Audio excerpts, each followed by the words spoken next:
up, sports fans, and welcome back to Warrior Picks. Getting ready for Week 13 of the 2020 NFL season.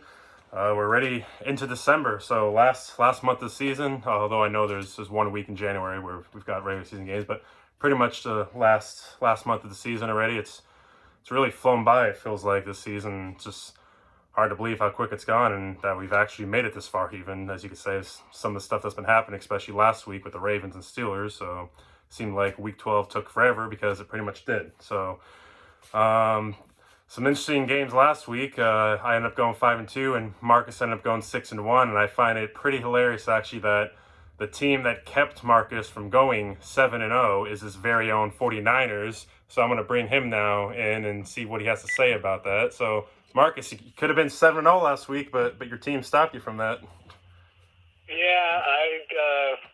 I didn't pick them, did I? Nope. Weird. That's too bad. That would have been my first perfect week of the season. I think you've had one, haven't you? Yeah, I had that like 5-0 week in like week 3 or whatever. So that game, and then I will look at that game and the Hail Mary the week before with the Cardinals that have just could have got me almost tied with you, but I guess not. No, that's the way the cookie crumbles. That's true.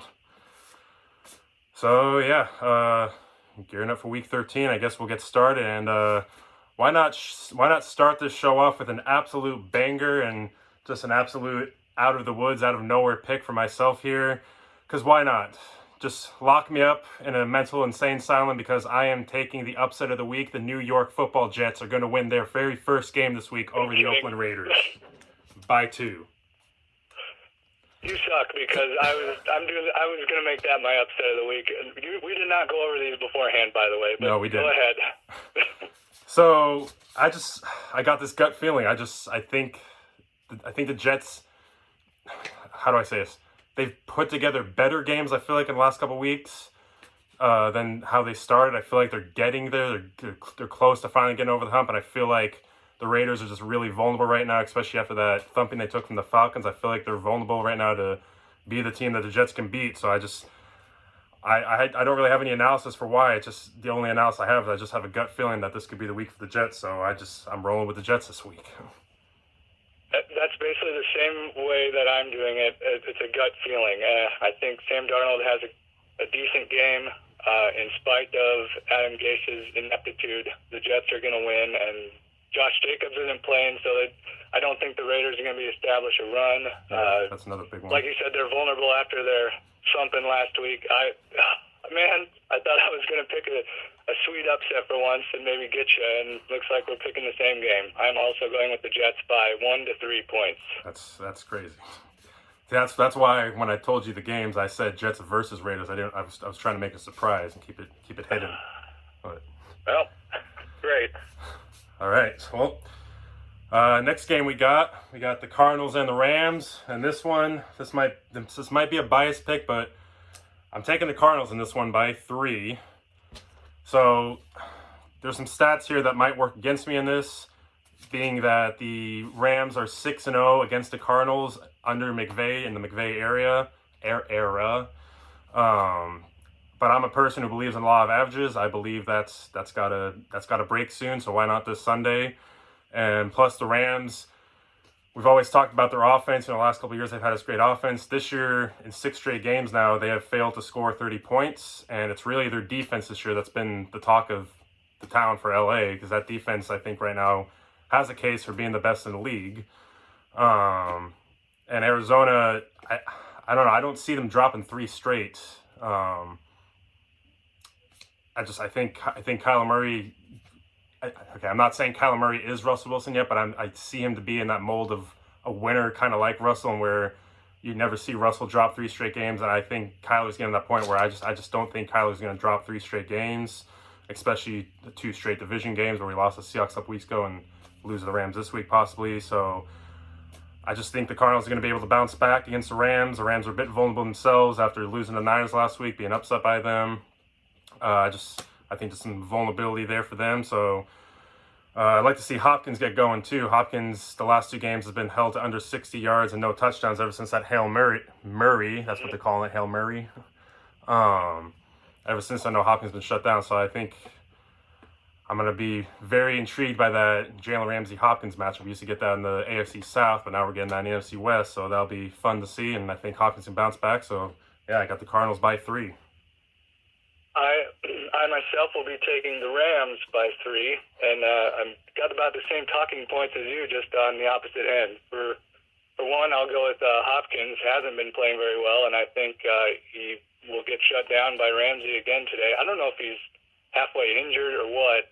Just doesn't seem like he's vintage Hopkins lately. Yeah, ever since I Hail Mary. Yeah, I don't know. I know he had an ankle injury once. Maybe it's still bothering him a little bit. And I also just think I'm not a Cliff Kingsbury guy yet. McVay will school him as he always does. Just weirdly enough, just like Shanahan seems to school McVay. I don't know how that is happening all the time, but it has been. Yeah, you got any trade secrets you can share with Seahawks up here? Because we can never figure out how to beat the Rams. So. I do not. It just seems like this weird divisional thing where certain teams own other teams, and it's like, the Rams, quote unquote, own the Seahawks, which maybe it's not. That's not necessarily true, but the 49ers own the Rams. The Rams own the Cardinals. It's weird how there's these weird streaks like that going in this division. Mm-hmm. Maybe it's like that in every division, and I just don't notice it. But so I think another thing, Murray just hasn't. He's been playing good, but he just hasn't taken over games like maybe I thought he would after his start to the season. Yeah. And I'm guessing that the game will be basically the Cardinals will be down by about 3. They'll have the ball to end the game, and Murray will not make the game-winning drive. They'll get stopped by the Rams defense, particularly Aaron Donald. So, Cardinals, Rams by 3. I know he is dealing. I think he's still dealing with that AC injury he suffered against the Seahawks. So that is something to keep an eye on. That could be it. And I guess that just more fuels. I don't know how that affects his running though, because he really hasn't run that much the last couple weeks. No, so. Not at all. That's another thing. He was on pace to have 1,200 yards rushing. Now I don't know what it's at now, but it definitely has the pace the crazy pace that he was at with all his stats, like Lamar Jackson type stats at the beginning of the year, slowed down a little bit. Yeah, definitely.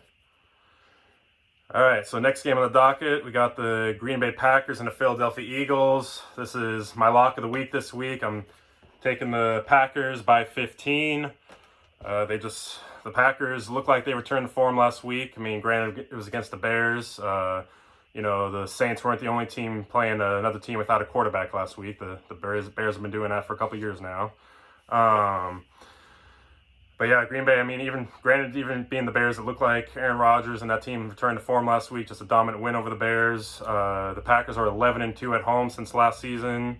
And Philadelphia is just, I mean, to quote Charles Barkley, they're just terrible. Like, I don't know what's going on out there in Philadelphia, but it's not good. And if you ask me, I don't see any harm in starting Jalen Hurts. I feel like they should give him more opportunities and start letting him take over the offense, because Wentz is just completely falling off the grid for me, and I think Wentz just needs to go to another team completely. Maybe a change of scenery, different scheme. I don't know what it is, but Philadelphia is just on fire right now. Yes. Not in a good way, on fire. Like they're burning. Yes, correct. They're burning down, I guess is what you might want to say. I'm going to call this my double lock of the week, so I get 2 wins if Green Bay wins this game, I think, is how it works. All right. I'm not sure if that's how that works. I'll have to check with production on that. Check the rule book. But Green Bay by about 20 in this one, and I cannot, for the life of me, figure out why they're not giving Jalen Hurts a little bit more run right now. Yeah. And Peterson is definitely sticking behind Wentz right now. Wentz might be the worst starting quarterback in the league right now by a decent amount. Easy. It's not a might be. It's an easy. Like I don't know how much of the Monday night game you watched last week, but when he threw that interception to Quandre Diggs at the end zone, like honestly, as a football fan, that kind of actually pissed me off. I mean, I like the interception, but it just pissed me off to watch it. Like, what are you doing? It's like JV league with him right now. Even when I know the Eagles beat the 49ers somehow, but he didn't play good in that game. Yeah. We just totally, pissed the bed in that one. And that was the very beginning of our injuries as well. So yeah, I credit that probably to their defense, and that was it Mullins or Beathard who threw that pick six? So. Oh man, yeah, he had the worst game he's ever had, and that against the Eagles. So he was only bested slightly by Wentz in that game. Yeah. And yeah, the Eagles, I don't see any. I mean, they're getting Ertz back. I don't think it's really going to matter. I just don't see a path to victory to score points to even be in this game at all, I guess, is the main thing. So they're going to lose, and they're going to lose by a decent amount. Yep. All right, next game now, we got the Tennessee Titans and the Cleveland Browns. I think this is an under-the-radar kind of intriguing matchup here. Both teams are 8-3. The Browns, I mean, I guess it's 2020. It looks like the Browns are going to make the playoffs, so that's a pretty 2020 thing. However, granted, I know I had the Browns in my top 10 power rankings. I stand behind that. I did find this stat out, though. The Browns are a minus 21 point differential, which is actually the worst in NFL history for a team that has at least 8 wins through 11 games. So take that stat with what you will. So basically what that tells me is that I guess that makes me question just how good the Browns are then. Like, I think most of that minus 21 point differential probably comes from the games against the Ravens and Steelers. Don't quote me on that, but I believe that's where that comes from, because they can't seem to win still within the division unless it's the Bengals, but it's, that's the Bengals. They do have a great run game, though, so I feel like that's really where, like, they've figured it out this year, because I think last year in 2019 they tried to do too much with Baker Mayfield, like have too much go through him when you got Nick Chubb back there and Kareem Hunt, and I think they, finally figured it out this year. Oh, hey, maybe we should just focus on running the ball and let Baker just not do too much. I think that's been the big difference for them this year. So they just got to stick with that. And then Tennessee, they also are a team that seems like they've returned to form from what they were earlier in the season. And I'm starting to ponder, could we see Derrick Henry reach 2,000 yards? I never thought, in the way the league is now with passing, I never thought we'd see another running back hit 2,000, but I'm starting to wonder. I think he's around 1,400, I want to say, right now. So we got, five games left, I think. So at the pace he's going, we could see him hit 2K. So yeah, he's a stud, clearly, and also the running backs for Cleveland are studs. I would say they have 2 top 10 running backs in their backfield. Obviously Chubb's a little better, but Hunt is, can't forget him. Kareem Hunt could also be a top 10 kicker in the league. Sorry, too soon. No, you might have, maybe a little soon. But I think you're exactly right with the Mayfield stuff. It's they learned his limitations and learned to, obviously they have a coach that knows how to maybe call a game and coach offense now. That's true, yeah. It's definitely worked for them, but like you said, I'm going to go with the Titans in this game, by the way. I'm going to go by 7 points. They're going to win by touchdown. Yeah, and I guess I forgot to mention, I'm taking the Titans by 4. Forgot to mention that myself. So you got the Titans by 7, you said? Yes. All right. It's just with Cleveland, I just like you said, they're 8-3. I don't know how good they are, because to my knowledge, every team with a winning record they've played, they've lost to. And I don't know if that's outdated information, but they're making their living beating up on the bad teams in the league, and they're getting beat pretty badly by the teams that are good. That doesn't mean I don't think they're bad. They're a good team. Clearly, they're 8-3. I don't care. I honestly don't care who you play. If you're 8-3, you're good doing something in the right. NFL. Yeah. It really doesn't matter. Yeah. But I just don't think they're going to get over that hump against the Titans, who have, like you said, returned to form. They started awesome, went through a lull, and now they're back. Derrick Henry looks like a man-child as usual. Although I will say Tannehill has not looked totally great lately. He's been good, but maybe he just hasn't had to do much lately. He's got to chuck that ball to A.J. Brown as much as possible when they need to pass, that is. But yeah, I'd say they'll win by 7. Both teams' defenses are I would say, are equally decent. Maybe a little more pass rush, obviously, from the Browns side, but the offense and the Titans will overwhelm the Browns a little bit more than the other way around. They'll win by 7. This is a completely off-the-cuff question.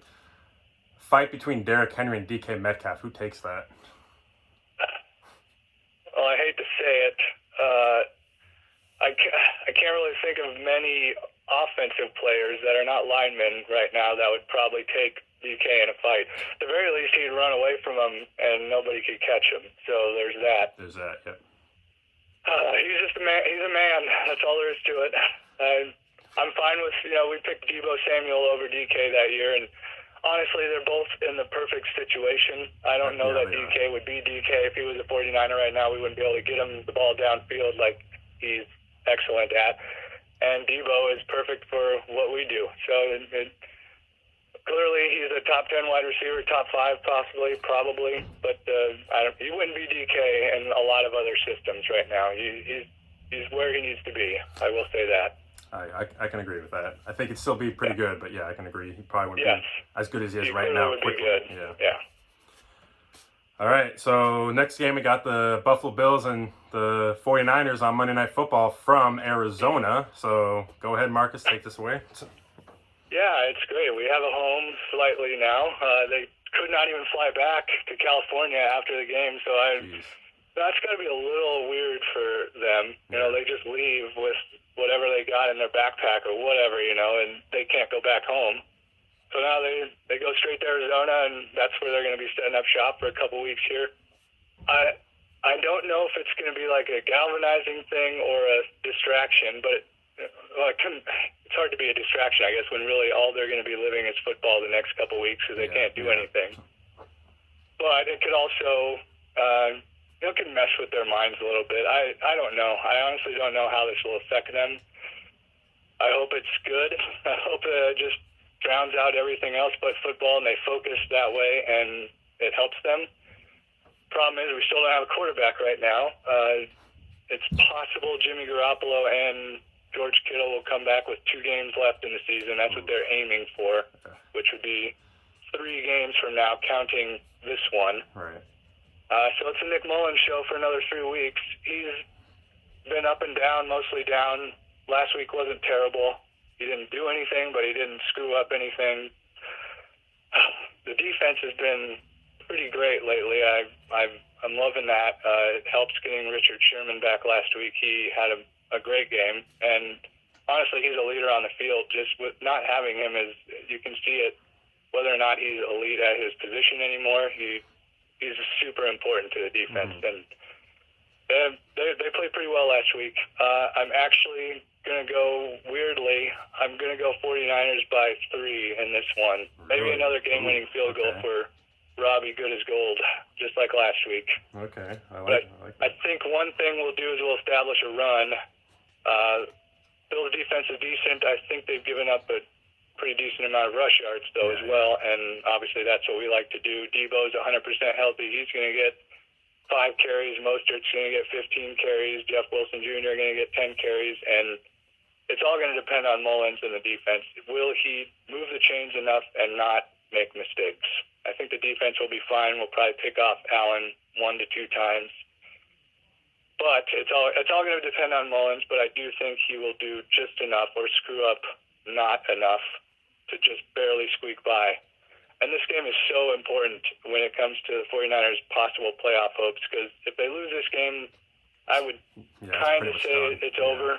But if they win this game, they got games against Washington and Dallas coming up that are both winnable. Not easy wins, but when you're the 49ers without a quarterback, but they're winnable, and it would be a situation where you could rattle off 3 in a row to get to 8 and 6, and then you get your Jimmy Garoppolo's and your George Kittle's back for the Cardinals and Seahawks games to end the season. So that's my hope. I don't expect or really think it's going to happen, but that's just, the season's been crazy, and I just hope it can happen because I'm not ready to give up on it just yet.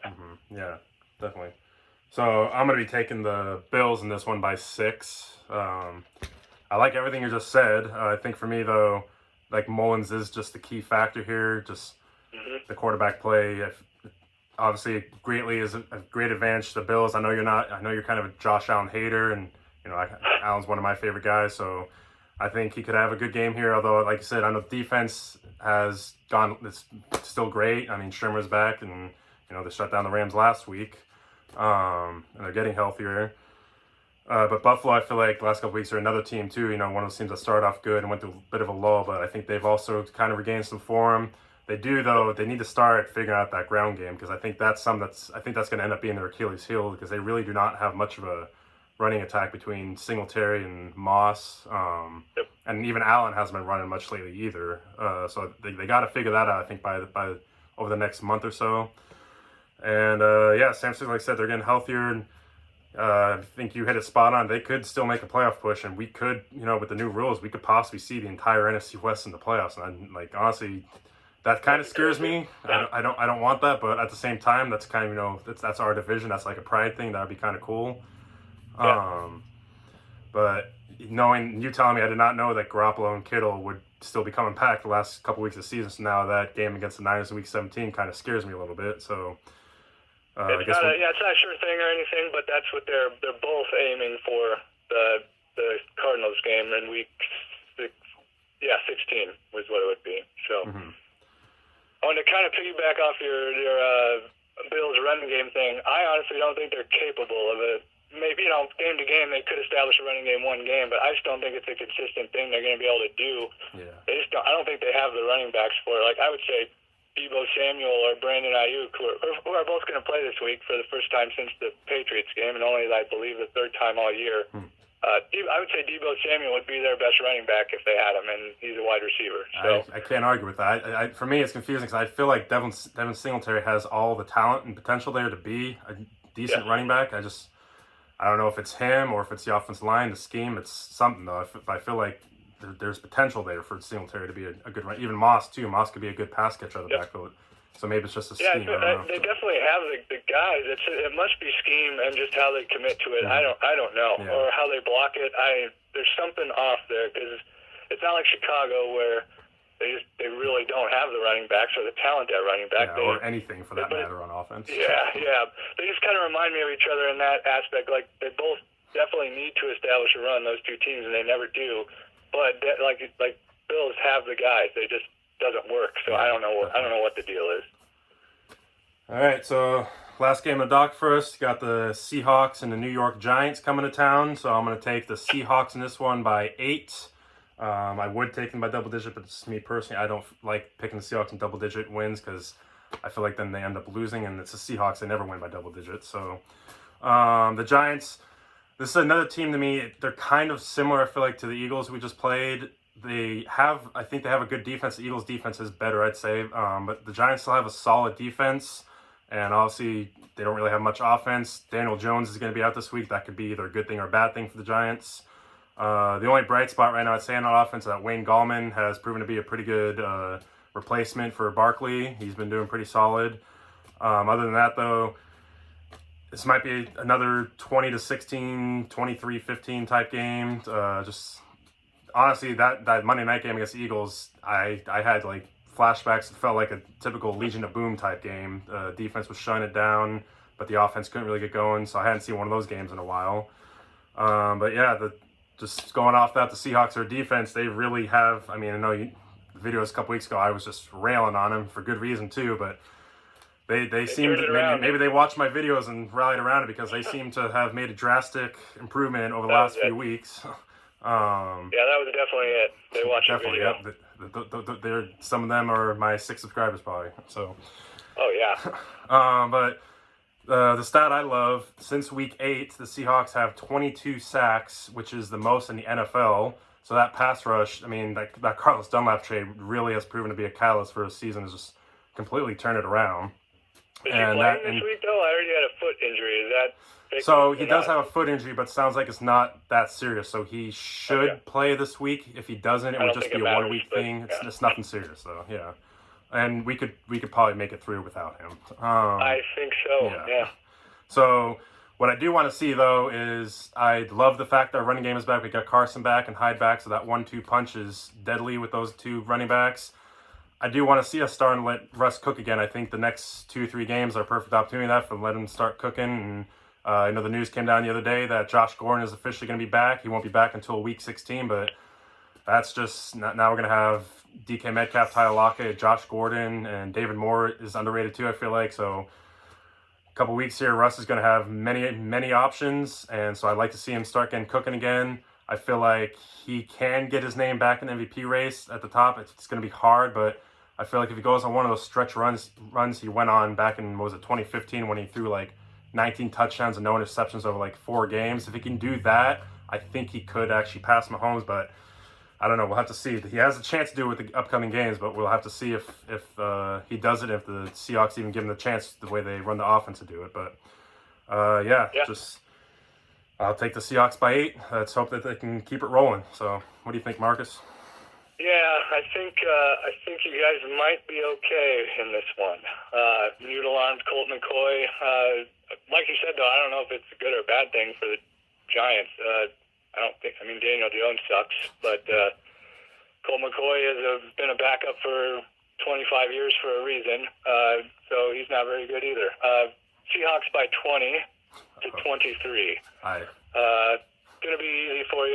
You'll get your rush yards. Carson's a beast. He's healthy. Marcus, you know this is the Seahawks we're talking about, right? We don't win games by 20 points. Yeah. It doesn't matter who it is. The Jets game next week, you're probably not going to win by 20 points. The 49ers literally didn't have a team, and they beat the Giants by like 24 that week 2 or whatever. 3, sorry. It was the week after they lost all of their players against the Jets on that field. And they still beat the Giants with Nick Mullins and basically nobody else. So and they're not. It's not like the Giants aren't playing terrible right now for what their roster is, but they're not good. And you're going to disrupt Colt McCoy plenty. I don't think they're going to get Gallman going. He's not going to be able to throw it deep to Slayton. That's their wide receiver, right? Darius Slayton. I think Shepard. Yeah. Yeah, he's not going to be able to throw it deep. Hey, Golden Tate's coming back home to Seattle this week. I forgot that, yeah. Who is? Golden Tate. Oh, yeah, I forgot about him. He's still around. Yeah, I forgot about that, too. He's coming back home. Oh, 41 years old and still going strong. I think, Colt McCoy will probably hit him quite a few times because he's a slot receiver, and that's the only as far as he can throw it. So, I just don't see it. Your secondary is playing awesome right now. Maybe that's a beneficiary of the pass rush. Definitely. It's a little bit, but they're also just playing better. I don't think it's going to be pretty. I don't see any path to even keep the game close unless you guys just play like total crap, which I can't imagine it's going to. Yeah, I mean, it can happen. You do it sometimes, especially when you play down to your competition. You kind of do that better than most teams. Yep. This one, you guys are on in a little bit of a zone right now, and the Giants aren't. So it'll be a nice, easy, non-heart attack win for you. I'm almost positive. I hope so. So just run through real quick. So I got the Jets. You also have the Jets. So let's hope we hit on that one. That'd be pretty awesome. Yeah, I would. Then I got the Cardinals. You got the Rams. We both have the Packers. We both have the Titans. I've got the Buffalo Bills. You have the 49ers. Sticking behind your team. I like it. And then we both have the Seahawks. So that's one difference this week? Or two? Two differences. Yeah, two differences this week. All right. Well, hey, you're only 2 behind me, so maybe you can be tied after this week. We'll see. That's true. If not for a few things, we could be tied right now. A few kind of, it is what it is. If you keep adding games every week, you give me more chances, but you also give me more chances to bury myself. That's true. So anything's possible over this last month, so we'll see. Before I let you go, though, I do have to ask. Apologize. I don't know if people are going to hear that the dogs are barking right now. Just ignore them. I do have to ask, on a scale of 1 to 10, how much do you hate Tyreek Hill after this past weekend? My God. For context purposes, for people at home. Yeah. So I played Marcus in fantasy this past week. On Thanksgiving Day, he had Will Fuller and Gibson, so I was down 72 points. I thought I was done. And then I was up over 100. Yeah, then he had A.J. Brown and someone else, I forgot who, Sunday morning. I was down by about 120 points, I feel like, heading into Sunday afternoon. But I have Patrick Mahomes, Tyreek Hill, and Travis Kelce. So I won by about 40 points. Yeah, I knew after the first quarter when you were still down, I was like, I think I texted you saying this one's over. And it was. You knew it too. Unbelievable. What did he have? He had like 40 points in the first quarter, and he didn't really let up. Clearly he let up a little bit. It's impossible to keep that pace up. But he still had another touchdown and a long pass later on in the game. So just crazy. Of course course that happens. You're 2-0 against me this year, I'm pretty sure. So. Well, I'm hoping I don't face you in the playoffs. You might still sneak in as a 4 seed, so I'm hoping I don't face you in that first round. I got to win out. That's my plan now. It's lockdown time, and I don't have Will Fuller anymore because he decided to. I don't know. He took something. I don't know what. Took something. Yep. So. Great. Yeah. So I wouldn't say I hate him, but I hate you for having him. Let's say that. Hey, don't hate me. I traded for him. Hate the guy that traded me him. So. Yeah, who was that?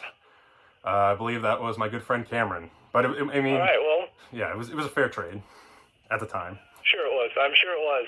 I'm sure it was a great trade. So, all right. Well, thanks for hopping on. Sorry, I know you had to pick up your food at 3:30 or 5:30 your time, so laugh at that right now. So go get your food. I hope it's delicious. No big deal. Mexican food for the win. Nice. That's always a win. Yep. Yep. All right, well, have a good weekend. Hope the Cornhuskers make you happy this weekend, though probably won't, I assume, the way things have been going there. They're going to lose to Purdue pretty easily, I'm sure, just like always. All right, well, take care. Talk to you next week. You bet. See you next time. See ya. Bye. All right, so thank you to Marcus for joining. We're both rolling with the Jets this week, so we'll see how that goes for us. We might be crazy for that, but hey, if it works out, we're geniuses. So please like and share the video, hit the subscribe button, and as always, go Hawks!